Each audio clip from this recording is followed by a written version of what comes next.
Bem-vindo aqui para mais um vídeo que tem esse apelo um pouco mais educacional, onde nós vamos dar uma olhada no cenário como um todo do ponto de vista da economia. Como, na realidade, são assuntos que, de certa forma, se separam um pouco, tem um aspecto global, outro mais localizado no Brasil, eu vou fazer o vídeo em duas partes. A primeira, uma análise de cenário, já chegando no vídeo de número 62, e a outra é naquele segmento de vídeos que nós chamamos toques da Bolsa, onde a gente vai olhar de uma forma mais localizada, mais voltada para o nosso mercado doméstico, para o nosso país, o Brasil, e ver o que a gente pode esperar ao longo de 2023 por conta de como está se mostrando a economia como um todo. Isso é muito importante porque, na verdade, é o que orienta as nossas decisões e baliza as nossas expectativas para o futuro econômico. E para me acompanhar, eu vou contar aqui com um chopp artesanal, feito aqui por uma companhia produtora da própria região. Afinal de contas, aqui na região está fazendo um calor insuportável. Mas vamos começar aqui por um site de notícias que nós assinamos, que é a Bloomberg Linha. E veja que a Bloomberg Linha ela traz dados do Fundo Monetário Internacional e que tem mais ou menos o aspecto de uma manchete que o Brasil deve crescer menos que a média da América Latina no ano de 2023. Esses gráficos que vão ficar aqui mais à direita tem um descritivo aqui interessante. Veja que quando a barra for preta é relativa ao ano de 2022 e quando ela for colorida, ela é do ano de 2023. Então a gente sabe como andou em 2022 e o que esperar, porque é uma projeção para o ano de 2023, segundo o Fundo Monetário Internacional. Vamos dar uma olhada aqui rapidamente. Por exemplo, o Fundo Monetário Internacional entende que quem mais vai crescer no ano de 2023 é a China. Ela vai passar de 3% no seu PIB para 5,2%. Como é que eu sei que se está referindo ao PIB? Porque esse é o gráfico de crescimento do PIB. Note que os mercados emergentes em desenvolvimento, que é o caso do Brasil, eles cresceram 3,9% em 2022 e tem uma estimativa de crescer 4% em 2023. Já a expectativa para o PIB mundial é que em 2022 tinha sido 3,4%, agora vai ter uma redução aqui para 2,9%. Em particular, em relação à América Latina, que em 2022 cresceu 3,9%, agora tem um encolhimento para 1,8%. E veja aqui, considerando a América Latina, o México ele tem uma posição destacada, ele cresceu 3,1% em 2022 e agora tem a tendência de crescimento de 1,7% em 2023, portanto, um recolhimento do seu PIB. Os Estados Unidos, que cresceu 2,0% em 2022, também tem uma expectativa de redução para 1,4%. E o nosso país, o Brasil, vou até destacar aqui, veja que, se nós considerarmos 2022, o crescimento foi de 3,1%. E é bom guardar esse número de 3,1% em 2022, porque nós vamos utilizá-lo ele logo a seguir. E veja que agora ele cresce 1,2%, abaixo do crescimento da América Latina e abaixo do crescimento do México. E mais abaixo, as economias avançadas, a zona do euro e o Reino Unido, todos com retração. O mesmo patamar do Brasil, no caso das economias avançadas, e redução aqui bastante significativa para a zona do euro e Reino Unido. Olhando para o boletim Fox, relatório de mercado, que é divulgado toda semana pelo Banco Central, na parte que nós estamos analisando, que é o PIB. Veja que a estimativa do boletim era de, há 4 semanas atrás, 0,8%. Veja que é bem mais conservador que a expectativa do Fundo Monetário Nacional. Há uma semana atrás foi 0,79% e agora voltou para 0,8%. Uma suave perspectiva positiva, ainda que de uma forma muito conservadora, quando nós olhamos para aquela estimativa do Fundo Monetário Internacional. Mas agora que nós vimos as estimativas, também é importante a gente dar uma olhada o quanto contribui cada país para o PIB da América Latina. Vamos utilizar aqui também o site da Bloomberg. Essa é uma reportagem que ela é do mês de setembro de 2022 e ela dá uma, se pelo menos não dá uma ranqueada, faz com que a gente possa ter uma visão de como é o PIB de cada país da América Latina.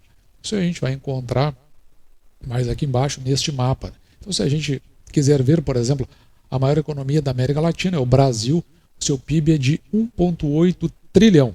Isso aqui nós estamos tomando como referência setembro de 2022. Depois do Brasil, nós vamos achar o México com 1,3 trilhão. E agora a gente pode olhar para todos os demais países, aqui no caso, a Argentina, que é praticamente um terço do Brasil, menos do que um terço do Brasil, e tem outras economias aqui menores, né? Peru, 240 bi em dólares americanos, esses valores estão. Nós temos aqui o Chile, que às vezes é muito cotado na América Latina, é uma economia de 317 bilhões. Um país bastante interessante aqui, o Uruguai, 64 bilhões. E nós podemos olhar aqui, por exemplo, bem no cantinho, a Colômbia, 351 bilhões.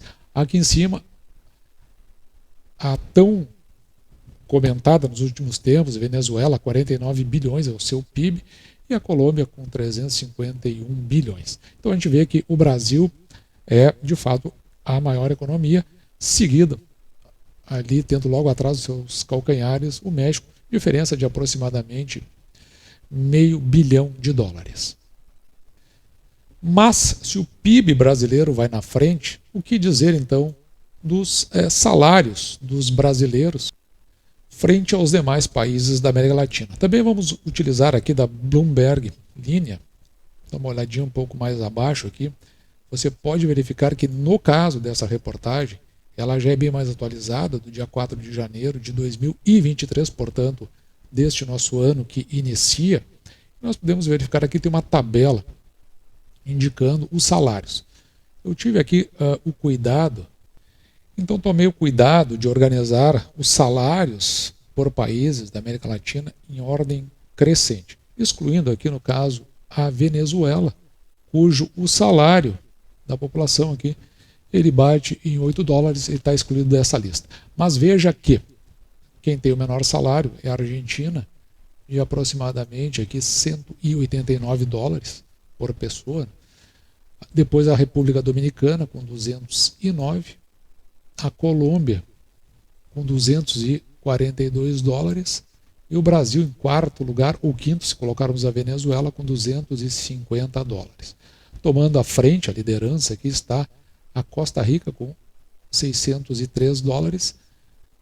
Depois, em segundo lugar, o Uruguai com $540 e o Chile com $475.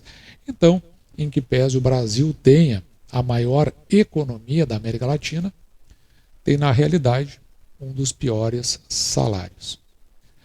Mas como estamos falando em PIB, vamos dar uma olhada nessa reportagem do Poder 360. Ela é uma reportagem relativamente recente, mas eu acho que a gente pode utilizar ela, é do dia 27 de agosto de 2022, cerca de 6 meses atrás, mas a parte que realmente interessa é exatamente neste quadro aqui, onde nós estamos vendo, isso aqui é relativo a dados de 2021, que é o PIB per capita da América Latina, certo? Então a fonte aqui, embora não... Está aqui, ó, Austin Rating, citado pelo Poder 360. Então, com base nessa tabela, a gente consegue enxergar aqui o PIB por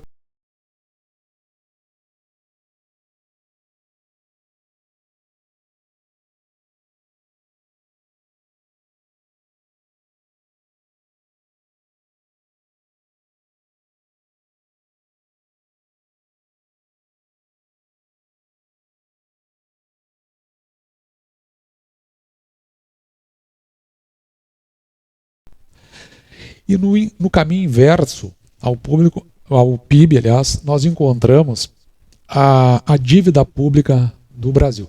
E nós temos esta notícia aqui da Agência Brasil. Veja que ela é uma notícia bem recente.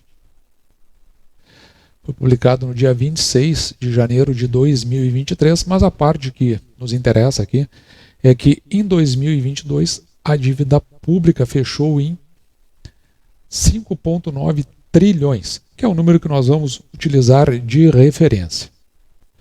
Porque agora nós vamos recordar aquela notícia da Bloomberg Linha. Neste caso aqui nós vamos utilizar o site do governo, do Instituto de Pesquisa Econômica Aplicada, e veja aqui o PIB do Brasil indo a 3,1%. Por que é importante esse 3,1%? Porque em 2021 o PIB do Brasil ficou em 1,6 trilhão de reais. E a fonte aqui é o próprio Banco Mundial. Então nós vamos ter como referência 1,6 trilhão de reais. Tomando também como referência que o dólar está cotado a R$ 5,07. Então a gente precisa dessa conversão para que nós possamos pegar o 1,609 trilhão, multiplicar pelos 5,07, que é o valor do dólar, e saber que lá em 2021 o PIB do Brasil foi de 8,15 trilhões de reais.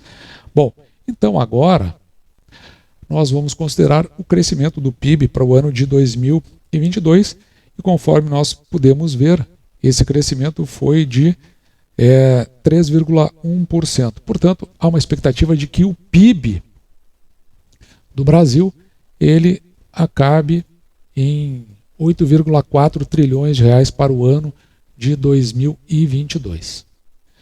E vamos trazer para o nosso cálculo a dívida que nós vimos agora há pouco de 5,9 trilhão, que é a dívida pública brasileira. Então, se nós pegarmos aqui 5,951 e dividirmos esse valor pelo PIB que nós calculamos, veja que nós temos uma relação dívida-PIB de 70,75%. Basta multiplicar esse valor aqui por 100, nós vamos chegar nos 70,75%. Então, 70% significa que 70% do PIB está comprometido com a sua dívida. E veja aqui que é interessante isso, que para o Boletim Focus, até o final de 2023, esse valor vai estar em 61,40%, vai cair em torno de 8,6 pontos percentuais. O que é uma visão, a meu ver, bastante otimista, principalmente porque, ao que tudo indica, haverá um excesso de gastos para o ano de 2023. Isso significa uma possibilidade até de que aumente aquela relação de 70% e não vá na direção do que está apontando o Boletim Focus. Isso aqui é interessante porque muitas vezes esse boletim ele tem um caráter de orientar a visão que se tem para o futuro do desenvolvimento econômico, mas muitas vezes ele também tem um aspecto político de não deixar que a economia acabe se degringolando por conta de uma eventual falta de perspectiva positiva sobre a economia no mercado como um todo, mas principalmente do comércio. E o cenário macro, evidentemente, ele pode vir a refletir aqui na nossa bolsa. Hoje, particularmente o Ibovespa, ele vem caindo 1,75%, já cotado a 111.400 aproximadamente. Um aspecto que me chama bastante atenção, que eu tenho verificado nos últimos dias, é que, em que pese esse movimento que foi feito aqui de crescimento da Bovespa, me fez chamar a atenção este espaço aqui, que é um indicativo de uma bolsa andando de lado, depois que ela deu uma recuperada de uma queda muito mais acentuada. Então, por enquanto a gente está observando, no dia de hoje, você pode ver que é uma queda um pouco mais significativa, em que pese aqui um volume pequeno dentro da nossa Bolsa de Valores. Então, ela andando de lado e o cenário como se apresenta pode dar indicativos aí de que talvez no passar do tempo a gente não tenha comprado de forma efusiva ações, mas que principalmente aquelas que fazem parte da nossa carteira venham a se apresentar, venham a se oferecer de uma maneira um pouco mais consistente. Estamos de olho principalmente aqui neste grupo da Taesa e da ISA-CETEP, TRP L3, TRP L4, porque a gente vê que principalmente a transmissão paulista aqui, ela vem indo na direção aqui dos 21 pontos de novo, e nesse aspecto aí, se ela vir a se oferecer dentro desse cenário, a gente só olhou o macro por enquanto, parece que talvez a gente possa fazer bons negócios. Mas como eu disse, a visão que nós colocamos até agora é a visão macro. Quando a gente faz essa redução, a gente diz que utiliza um método dedutivo, né, vai do geral para o particular, nós podemos verificar que nessa pesquisa da Diretoria de Economia e Inovação, do CNC, Senasc e Senac, você pode verificar que a conclusão aqui é que o comércio, por isso que eu falei do comércio, ele começa menos otimista neste ano de 2023. Mas aí nós vamos fazer uma abordagem agora tanto do endividamento das famílias, o otimismo do comércio, que nós vamos ver no Toques da Bolsa, e o que a gente pode considerar, isso vai acontecer no próximo vídeo, em relação à nossa expectativa para o cenário do mercado da nossa Bolsa de Valores para o ano de 2023. E a gente pode ver aí o Brasil, uma economia forte, mas que não retorna para o povo brasileiro, porque a gente consegue ver tanto na questão salarial quanto na questão PIB per capita, e consequentemente isso é um indicativo de que nós tenhamos, e outra coisa, uma dívida pública muito alta. O que isso nos dá de conclusão? Que nós temos menos recursos para circular dentro do país, um país que se endivida para cobrir as suas questões, que eles entendem como questões sociais, e com isso a economia se torna menos pujante, menos crescente, e leva aos investidores que eles tenham um certo receio na hora de colocar o seu dinheiro aqui no país. O que acontece muito frequentemente é o que a gente viu recentemente na Bolsa de Valores.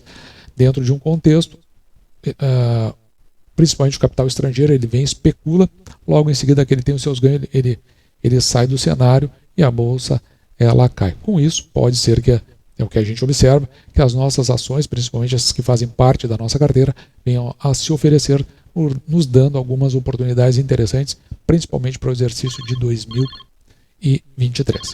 Assim, esse foi o vídeo de hoje, vou ficando por aqui, espero que você tenha gostado. Não deixe de ver o complemento desse vídeo no próximo, em Toques da Bolsa. Eu vou me despedindo de você e deixando, como sempre, o meu grande abraço.